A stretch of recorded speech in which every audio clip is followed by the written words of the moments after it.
There was a BMW SUV outside the house, the earnest reporter told us on the radio. Really?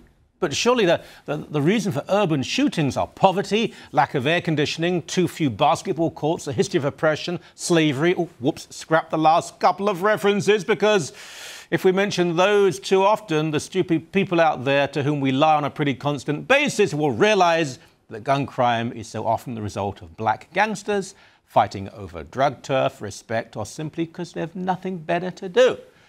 Not that we're even told the race of the criminals in most of these cases, resulting in the ludicrous Kafkaesque scenario where the police give out descriptions of dangerous people they want to arrest, but are too politically intimidated to announce their colour.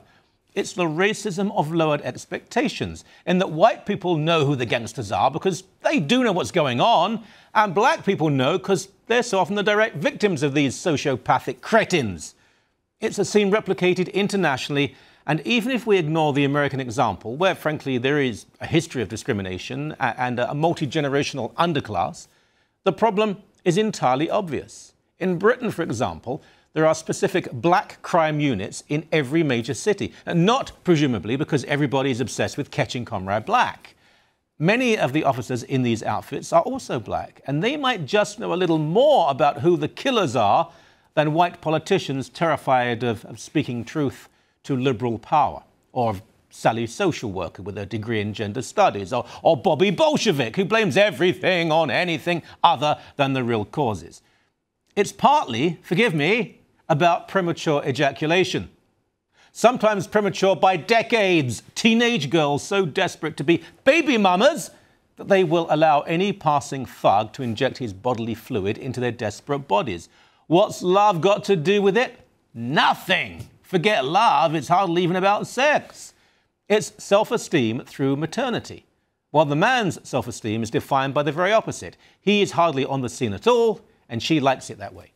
Now, we're not supposed to call them sluts, are we? Which is odd, because that's what they are.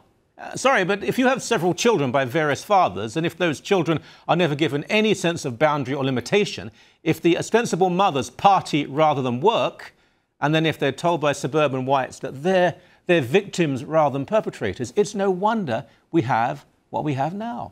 And combine this with a culture that often despises authority, a police force led by people more concerned with appearances than arrests, the glorification of a rancid subculture on TV and in movies, and politicians who professionally digress and know even less than they care.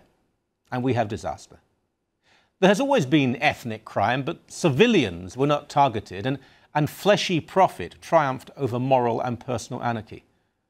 You know, I'm so damn tired of kids dying while adults are lying.